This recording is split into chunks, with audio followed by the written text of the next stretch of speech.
Hello everyone, welcome to Let's Discover It. This is Arya Singh, and today we will discuss about the chapter friction of class 8th science.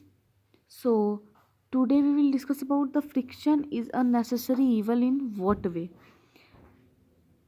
In what way our friction is a necessary evil?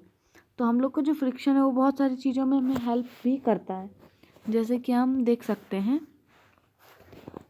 कोई भी चीज़ में grip बना के जो हम उसके friction को reduce करते हैं और फिर हम इजीली बढ़ाते हैं और फिर हम उस पर ईजी वॉक कर सकते हैं, जैसा कि हमारा स्लीपर का एग्जाम्पल है। वैसे ही रिकॉल करिए आपके कुछ एक्सपीरियंस को, जब it is easy to hold a कुल्हाड़ या फिर अर्थन पॉट और अ ग्लास टम्बलर। क्या आपके एक्सपीरियंस के हिसाब से कुल्हाड़ को यानी अर्थन पॉट जो होता है और एक ग्लास टम्बलर को, दोनों को क्या एक तरह से पकड़ना, एक तरह से बोल सकते हैं उसको हैंडल करना क्या ईजी है? Suppose the outer surface of the tumbler is greasy और has a thin layer of cooking oil on it. ठीक है, अब सपोज करिए कि जो आउटर लेयर है सरफेस, यानी जो ग्लास टम्बलर का आउटर लेयर है जहाँ हम पकड़ेंगे वो बहुत ही ज़्यादा चिकना है और उस पर हम ऑयल की एक लेयर डाल दें, तो क्या हम उसे पकड़ पाएंगे? तो ये बहुत ही पकड़ तो लेंगे, पर ये बहुत ही ज़्यादा डिफ़िकल्ट होगा कि हम उसे होल्ड कर रहे हैं। तो जस्ट थिंक, उसी तरह थिंक करिए, would it be possible to hold the glass at all if there is no friction? तो बस यही हमें यहाँ पे सीखना है कि क्या ये पॉसिबल है कि बिना फ्रिक्शन के हम ग्लास को हैंडल कर सकते हैं? तो ऐसी कोई बात नहीं है। Recall also how difficult it is to move on a wet muddy track और वेट मार्बल फ्लोर। उसी तरह एक वेट मडी ट्रैक पर आप चलें या फिर कोई भी वेट मार्बल पे जब हम वॉक करते हैं तो वो कितना बहुत ही ज़्यादा डिफ़िकल्ट होता है, क्योंकि वहाँ पे जो फ्रिक्शन होता है वो रिड्यूस हो जाता है। Can you imagine being able to walk at all if there are no friction? तो क्या आप इमेजिन कर सकते हैं कि आप चल पाओगे अगर फ्रिक्शन हो ही ना? तो हाँ, ऐसी बात नहीं है, यानी कि फ्रिक्शन ना हो तो हम चल नहीं पाएंगे, हमारे एक जगह से क्या हो जाएंगे, स्लीप कर जाएंगे। We could not write with pen और pencil if there were no friction. यहाँ तक कि हम पेन या फिर पेंसिल से लिख भी नहीं पाएंगे अगर कहीं फ्रिक्शन हो नहीं, अगर ना हो तो। When your teacher is writing with chalk on the blackboard, its rough surface rub off chalk particles which stick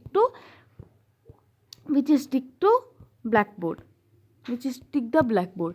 यहाँ तक कि जो चौक से आपके क्लास टीचर आपको जब ब्लैक बोर्ड पे पढ़ाते हैं तो वहाँ पे जो चौक होता है वो एक तरह से बोले तो वहाँ पे जैसे ही हम ब्लैक बोर्ड पे सटाते हैं, इंटरेक्ट कराते हैं, तो वहाँ पे एक दूसरे में चौक और जो हमारा ब्लैक बोर्ड होता है वो रब करता है और चौक अपने पार्टिकल्स को ब्लैक बोर्ड पर चिपका देता है। और उसे से मैं लिख रही हूँ, ये हमारा ब्लैक बोर्ड, ये पूरा है हमारा ब्लैक बोर्ड, ये वाला हम ब्लैक बोर्ड है हमारा।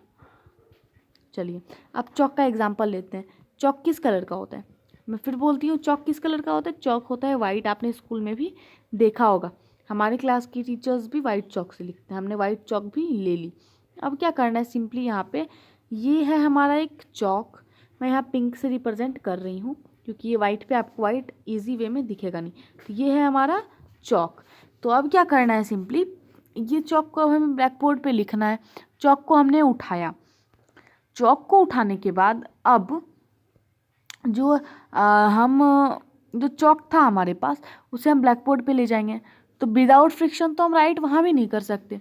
होता है क्या, ब्लैक बोर्ड और जो हमारा चौक है उसमें होगा क्या, इंट्रैक्शन, और तभी ब्लैक बोर्ड पे जो हमारा चौक है वो कुछ डस्ट पार्टिकल्स को छोड़ देगा। कैसे? जैसे ये है हमारा चौक और अब ये जा रहा है ब्लैक बोर्ड की ओर। चलिए अब हम यहाँ लिखते हैं। तो हम अब लिखने जा रहे हैं और ये अपना डस्ट पार्टिकल्स ब्लैक बोर्ड पे छोड़ चुका है। 1 2 3 4 5, कोई भी चीज़ आप लिख सकते हो। तो क्या हो रहा है यहाँ पे जो चॉक पार्टिकल्स थे वो ब्लैक बोर्ड पर स्टिक हो रहे हैं और इजी वे में हम राइट कर पा रहे हैं। चलिए अब आगे चलते हैं।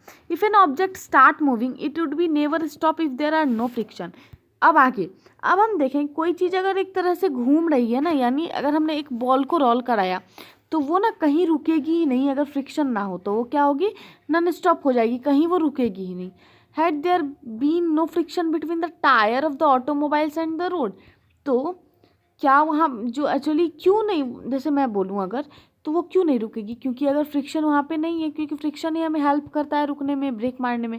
क्यों? क्योंकि फ्रिक्शन हमेशा हमेशा अपोजिट में लगता है। हम इधर से जा रहे हैं तो फ्रिक्शन इधर से लगेगा, उसी की हेल्प से हम रोकने की कोशिश भी कर रहे हैं और फ्रिक्शन इधर फोर्स यहाँ भी लग रहा है, तो उस हेल्प से हम क्या होते हैं, अपने प्लेस पर रुक जाते हैं।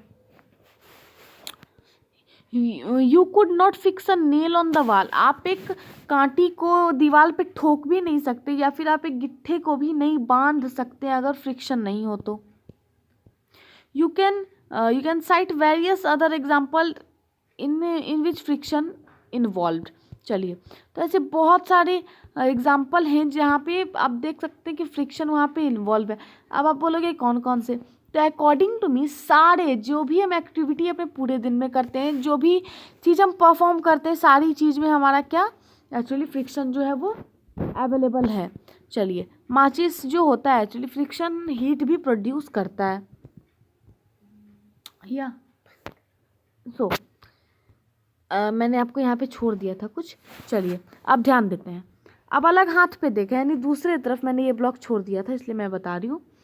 तो जब आप it wear out the material whether they are screw, ball bearing और soles of the shoe, you must have seen worn out steps on foot over bridges and railway station. अब देखिए, आप लोगों ने देखा होगा कि जो सीढ़ियाँ होती हैं उन पे ना कुछ सीढ़ी पे कुछ ऐसे ऐसे करके स्टेप बनाए होते हैं। क्यों? क्योंकि वो फ्रिक्शन को बढ़ा देते हैं और आप वहाँ से स्लिप नहीं करोगे। आपके जो चप्पल या जूते के सोल हैं उस पर भी कुछ ऐसे बना दिए जाते हैं। वो क्या करता है, वो फ्रिक्शन को बढ़ा देता है, जिससे जिससे जो फ्रिक्शन होता है वो बढ़ जाता है और हम इजी वे में वॉक कर पाते हैं, हम स्लिप नहीं करते। अब देखिए, friction can also produce heat. Man vigorously rub your palm together for a few minute, how do you feel. आपको अपने दोनों हाथों को कुछ देर तक एकदम जोर से रगड़ना, आप हीट फील करोगे, बहुत ही ज़्यादा आपका हाथ क्या हो जाएगा, गर्म हो जाएगा। How do you feel when you strike a match stick against the rough surface it catch fire.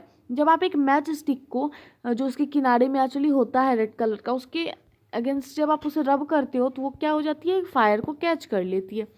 You might have observed that the jar or a mixture become hot when it run for a few minutes. देखिए, अगर आप एक mixie है आपके पास घर में, तो क्योंकि मैंने ये एग्जांपल बहुत ही बार कर कर दिखाया है, तो वो जो मिक्सी है उसमें कोई चीज़ आप डाल लो, कोई भी चीज़ डाल सकते हो। जैसे कोई चीज़ पीसनी है तो एट दैट टाइम मैंने कोकोनट पे किया था, तो कोकोनट को एक्चुअली मैंने ग्राइंड करना था मुझे, तो उसे मैंने जैसे ही मिक्सर जार में डाला था और उसे मैंने घुमाया तो वो पाउडरी फॉर्म में कन्वर्ट हुआ। मुझे उसे और पाउडरी करना था, मैंने और घुमाया, धीरे धीरे मैं जब जार को एक्चुअली टच किया मैंने, तो मैं टच नहीं कर पा रही थी। क्यों? क्योंकि एक्चुअली वो जो फ्रिक्शन वो जो चल रहा था बार बार जो राउंड हो रहा था, फ्रिक्शन जो हो रहा था जार की सरफेस पे और वो कोकोनट पे, वो उसे क्या कर रहा था, वो उसमें वहाँ पे हीट प्रोड्यूस कर दिया था, उसके कारण ये प्रॉब्लम हुई थी। तो हम ये बोल सकते हैं कि जो फ्रिक्शन होता है वो प्रोड्यूस करता है किस चीज़ को, हीट को प्रोड्यूस करता है। अब चलिए आगे चलते हैं। अब हम कोई भी फ्रिक्शन को इंक्रीज कैसे कर सकते हैं और रिड्यूस कैसे कर सकते हैं। अब देखिए, इसे हम अगले वीडियो में देखेंगे, तो अभी मैं इसकी इंट्रोडक्शन दे दूं कि अगर कोई भी चीज़ है, जैसे अगर हम एग्जांपल पे लें,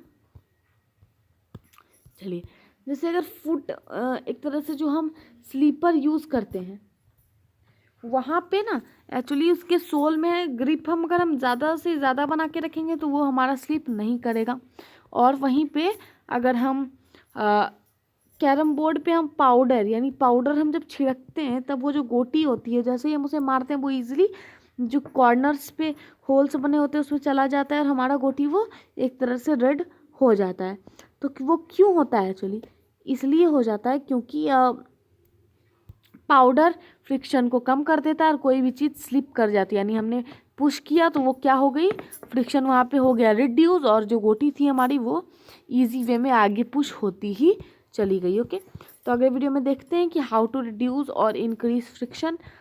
अगर ये वीडियो पसंद आया हो तो लाइक करिए, शेयर करिए अपने फ्रेंड के साथ और चैनल को भी सब्सक्राइब करिए। From this side Arya, thank you.